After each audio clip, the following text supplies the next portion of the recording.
Martin, and I live in Lafayette, Indiana. I'm originally from North Carolina. This is my second year at Ivy Tech, and I'm majoring in nursing.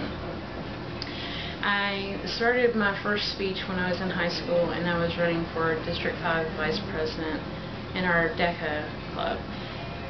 That day I gave a speech to over 100 students in the auditorium, and the only reason why I believe that I made it up those stairs that day was because there was this really cute guy in the club along with me, and he smiled at me, and as I went up the stairs I completely forgot everything I was doing except that I knew I still had this speech ahead of me. When I gave the speech, I gave the cliche of make your dreams a reality and vote for me.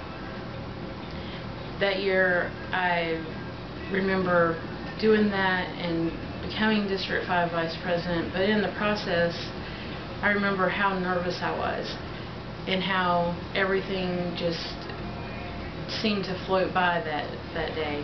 And when I was given that speech I stammered and I sweated and I almost hyperventilated from trying to talk so fast that I almost passed out. And I just really get very nervous when it comes to giving public speeches, because when I'm in a group of people I can act silly or do something that's totally off the wall, but to do something that's intelligent or meaningful I have a really hard time with. This carries over into my normal everyday activities because I have a very fun hobby of taking photographs, into which that I just kind of stumbled into.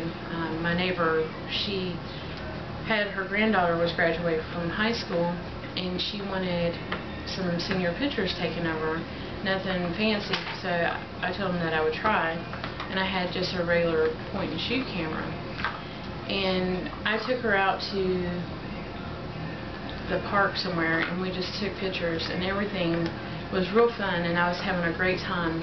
And then I brought the pictures home and downloaded them, and I was really amazed at how they turned out. And I couldn't believe that I had actually done something like this, so I went out about a year later and got a really nice camera. And my co-workers and people have seen some of my pictures that I had taken because I really like doing nature and doing children and stuff like that. And he asked me to do his wedding. So I said okay, and I explained to him that I was an amateur and that I did just candid photography and I didn't do anything special, and they were completely fine with that. The wedding day came and I was completely taken back because everything turned out really great. I was extremely nervous, but once I learned how to calm my nerves down, everything just kind of fell into place for me. This nervousness has really influenced my life in many ways, both negative and positive, but I feel like the more I can try to focus on trying to control these nerves, the better it will help me become more comfortable with the things that I do. So with that being said, thank you for taking the time to get to know me, and good luck.